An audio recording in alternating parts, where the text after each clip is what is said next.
Good morning, or depending when you're watching this, good afternoon, good evening, or good night. My name is Ross, and as always told, I had a voice radio. So today, we're going to be talking about broken Pokemon cards. Pokemon cards that are so good that they were basically too good. Now, none of these were banned. I've done a video about banned cards. You can check that out. I'll pop a link in the description. No, ladies and gentlemen, these weren't cards that were banned, but maybe they should have been. They were a little bit annoying. And as a side note here, we're going to be sticking in the Diamond and Pearl block just because it's nice to group these things together. Now, I'm going to be starting with my least favourite card ever, the card which I absolutely despised. Gengar from Stormfront. The thing about Gengar from Stormfront was that it was a fairly good card. It had a couple of really good attacks. It had Shadow Room, allowing you to drop 3 damage counters on a Pokemon, or 6 if it had a Poker Power. Think ability. 30 damage for every item card, trainer card of any description, in fact. Supporter and Stadium as well, in your opponent's hand with Poltergeist for 2 energy. Pretty good, and this was combined with Vileplume, so they couldn't play their item cards. But none of this is what made Gengar broken. What made it broken was the ability Fainting Spell. Fainting Spell was annoying. Fainting Spell basically said, hey, so if Gengar's going to be knocked out, flip a coin. And if you flip a heads, also KO the attacking Pokemon. That's not fair. When I was playing Donphan, I could get a one-hit KO on Gengar. I would get free energy on a Donphan, not the easiest thing to do. I would pop an expert bout on Donphan, so I gained 20 HP, did 20 extra damage, but gave up an extra prize if I got knocked out. And that would then mean I'm hitting 110, getting a one-hit KO on Gengar. That seemed good. And then if they flipped their heads, I got KO'd back.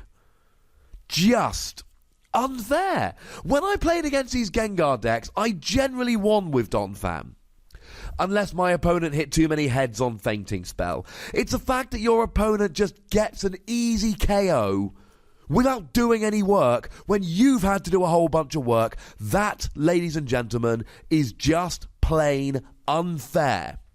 Now, as a side note, Broken Time Space was around at the time, meaning you could just evolve up straight away. Annoying. You could also use Rare Candy whenever you wanted. Your Pokemon didn't have to be down for a turn. This all added up to crazy good. Now, Fainting Spell was reprinted on a Chandelure a little bit later on, but the card was terrible. We didn't have Broken Time Space. Nobody cared. Another card which I fear was maybe a little bit broken was DIALGAG. DIALGAG, ladies and gentlemen, was a crazy good card that came out in Platinum, and it's all about the attack Deafen. Now, for 2 energy, but of course you had energy gain here, so it was essentially a 1 energy attack, and you could even use Cyrus's Conspiracy to search for both the energy and the energy gain, just in case you might not get it. You can then use Deafen. 10 damage, and your opponent cannot play any trainer cards, as item cards used to be, or stadium cards from his or her hand during their next turn. It just completely shut down decks. That's really annoying. Once you've done this twice, you can use Second Strike to do 70 damage to them, but we also had DIALGAG LV.X, which was also a crazy good card, because it got rid of Poker Bodies. Now, it used to be that Poker Powers were active abilities that you had to do, and Poker Bodies were passive abilities that were just always there. So you turn off Poker Bodies, and you stop them playing trainer cards, what item cards are nowadays, and you stop them playing stadiums. That's not terribly fair, ladies and gentlemen. Now, you could also put energy into the Lost Zone from whence it could not be recovered, but really here it's that combination of Deafen and Time Crystal, which just locked you out of games entirely and made things not much fun. Sticking with the SP theme, how about Luxray GL LV.X? And the thing that really made this broken wasn't the attacks, it was just the Poker Power Bright look. It's a Lysander. Why is that so broken? It wasn't broken when it was reprinted on Ninetales a little bit later. Why was it so good? And the answer is simple. It's all we had. Shortly after Luxray had his time in the sun, we had Pokemon Catcher, which didn't require a coin flip. Way better than Luxray. Then we got Lysander, of course, with the combination of Versus Seeker to reuse it. So we didn't need something like this. And then as soon as Lysander got rotated, Guzma came out. So nowadays, this ability on a Pokemon, and we've got it on a Pokemon at the moment, it's on Lycanroc GX, and it's fine and it's good and it sees a bit of play, but it's not broken. The reason it was broken on Luxray is because it was the only way to do it. Not to mention that, but you also had Poketurn, and because Luxray was an SP Pokemon, you could just pick it up with Poketurn whenever you felt like it, like a free Super Scoop Up, so you could then re-evolve him later and reuse it, and you had free Retreat. Now, you could only level X in the active, so what you would do is you would put Luxray GL in the active, level it up to use Bright Look, and then either you can Poketurn immediately, or you can free Retreat to one of your attackers and Poketurn whenever you draw into it. This saw a huge amount of play, but it wasn't just in Luxray Garchomp SP decks. Steven Silvestro won Worlds with Beedrill in 2009, and he played Luxray in it. Why did he play Luxray? Because being able to pull a Pokemon off the bench right back from Gust of Wind in base set has always been one of the most powerful things in the game. Luxray allowed you to do it, and having things like Poketurn just made it way too good. How about Machamp? The thing that made Machamp really broken, and when I say broken, like I said, I mean good but almost unfair good, was the fact that for just a single fighting energy you could use Takeout. And if your opponent has a basic Pokemon, an unevolved Pokemon, you KO. Instantly, straight away. Doesn't matter how much HP, doesn't matter anything else. You just get an instant KO. Against SP decks, like for instance Luxray with Garchomp, this just wrecked them, and they would have to play stuff like Uxie LV.X and Unknown G just to try and counter Machamp. It was almost unfair.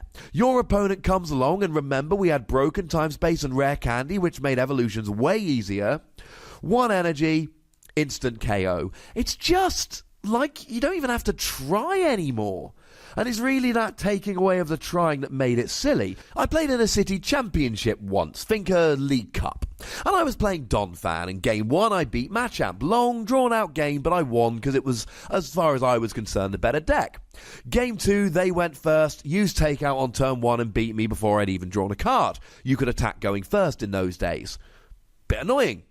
Game 3, I went first, got 2 basics down on their turn. They got a turn 1 Machamp using Rare Candy, played a Seeker to make me pick up my bench Pokemon, and then used Takeout. I got donked 2 games in a row. Ladies and gentlemen, this happened a lot when Machamp was running around. It was super, super, super, super annoying.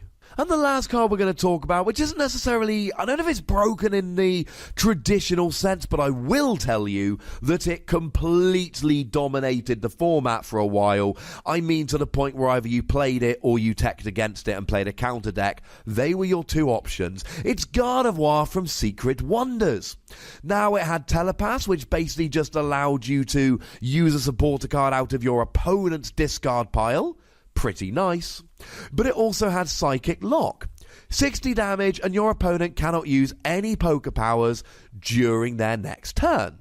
And Poké Powers were everywhere back then. Things like Uxie and Claydol to set up, for instance. Okay, fair enough. Doesn't sound that great, and let's face it, double colourless energy wasn't printed at the time. Surely this was difficult to get the energy. Well, no! No, it wasn't, ladies and gentlemen, because we had Scramble Energy.